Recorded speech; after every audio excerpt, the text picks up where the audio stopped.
Ever wondered what ancient Romans grabbed for a quick bite? From sizzling street-side grills to bustling food stalls, Rome's street food scene was surprisingly diverse and sophisticated. Let's explore the tasty world of ancient Roman fast food. Picture yourself walking through the busy streets of ancient Rome, where the aroma of freshly cooked food fills the air. These food stalls, called thermopolia, were the fast food joints of their time.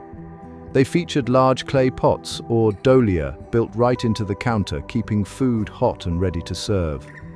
These stalls were everywhere. Archaeologists have found over 150 of them in Pompeii alone. The counters were typically L-shaped, decorated with colorful frescoes advertising the daily specials. Workers, travelers, and even wealthy Romans who didn't have cooking facilities at home would stop by these stalls for a quick hot meal. It was the perfect solution for a busy Roman on the go. Let's take a closer look at how these thermopolia actually worked. Think of them as the ancient equivalent of modern food courts.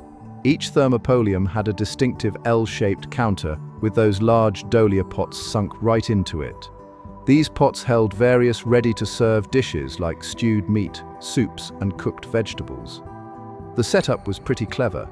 The counter's design helped servers quickly dish out food to hungry customers, while the built-in pots kept everything at the right temperature. Most thermopolia also had a small dining area where people could sit and enjoy their meals, though many customers preferred to take their food to go. The walls were often decorated with bright paintings showing the food they served, making it easy for customers to point to what they wanted, an ancient menu board, if you will. For the average Roman, street food wasn't just convenient, it was a way of life.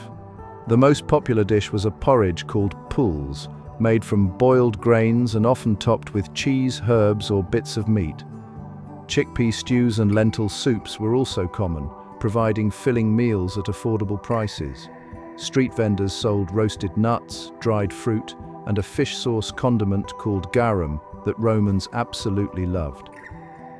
One of the most popular snacks was libum, a type of cheesecake that doubled as a religious offering. Sausages were another favorite. Vendors would grill them right on the street, filling the air with tempting aromas. These affordable options kept Rome's working class well-fed and ready for another day of labor. Now, here's where Roman street food gets really interesting. It wasn't just about filling hungry bellies, it was a powerful political tool. The famous phrase, bread and circuses, wasn't just a saying, it was a real political strategy. Roman leaders knew that keeping the public well-fed and entertained was key to maintaining power. They would often distribute free grain and sponsor food programs at these street vendors. During festivals and games, politicians would win popular support by providing free meals to the masses. Some emperors even set up special food stalls near the Colosseum, ensuring spectators could grab a quick bite while enjoying the shows. This clever use of food as a political tool helped maintain social order and keep the public happy with their rulers. As Rome's empire grew, its street food scene became incredibly diverse, absorbing flavors from conquered territories. Egyptian dates, Greek olive oils, and spices from as far as India made their way into Roman street cuisine. Vendors began offering Middle Eastern flatbreads, North African chickpea dishes, and Persian-inspired sweets. The port city of Ostia became a culinary melting pot, where sailors and merchants introduced new ingredients and cooking methods. Pepper from India became so popular that it was worth its weight in gold. Local vendors quickly learned to combine these exotic ingredients with traditional Roman cooking, creating unique fusion dishes that kept their customers coming back for more. Ever wondered how ancient Romans kept their street food fresh without modern refrigeration? They had some pretty clever methods.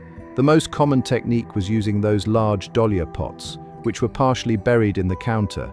These thick clay containers naturally kept food cool and maintained consistent temperatures.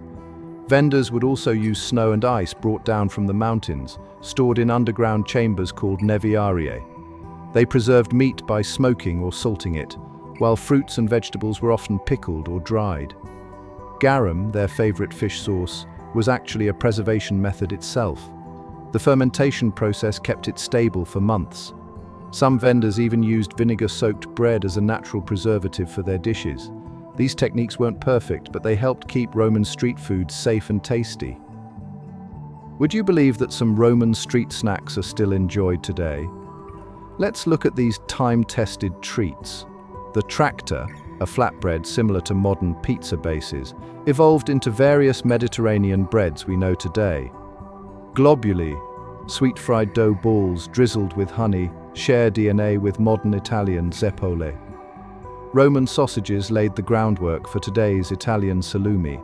Even their mustacce, spiced honey cakes made with grape must, influenced modern mustaccioli Christmas cookies. The Romans' beloved libum, a cheesecake offered to household gods, shares similarities with modern Italian ricotta cakes. These ancient snacks prove that good food truly stands the test of time. You might be surprised to learn that ancient Rome had some pretty serious food safety rules. The Roman government appointed special officials called aediles to inspect food stalls and enforce quality standards. They would check that meat wasn't spoiled, bread met proper weight requirements, and vendors weren't cheating customers with false measurements. Penalties for breaking these rules were harsh, from heavy fines to being banned from trading. The Romans even had laws about where vendors could set up their stalls, keeping them away from temples and main thoroughfares to prevent overcrowding. They also required food sellers to have access to clean water for washing hands and utensils. These regulations helped protect public health and maintain the reputation of Rome's bustling street food scene. Just like today, Roman street food changed with the seasons. In summer, vendors offered cooling treats like acqua nevata, flavored snow drinks sweetened with honey and fruit juices. They also sold fresh fruits and chilled wine mixed with water. Winter brought warming dishes like hot soups, roasted chestnuts and calida, a hot spiced wine that would comfort citizens during cold days. Spring saw an influx of fresh vegetables and herbs in street dishes, while autumn brought harvest treats like roasted nuts and grape-based sweets. Vendors had to be smart about adjusting their menus. They'd preserve summer fruits to sell during winter and smoke meats in autumn to last through colder months. Want to taste history? Let's bring some ancient Roman street food into your modern kitchen. One of the easiest recipes to try is libum. Mix fresh cheese, eggs and flour, shape into small cakes and bake until golden. For a savory option, try making pulls. Simply cook ground wheat in water until thick, then add cheese and herbs. You can also recreate Roman sausages by mixing ground pork with garum, fish sauce, pepper, and cumin. For a sweet treat, try globuli. Form small balls of cheese-flavored dough, fry them until crispy, and drizzle with honey.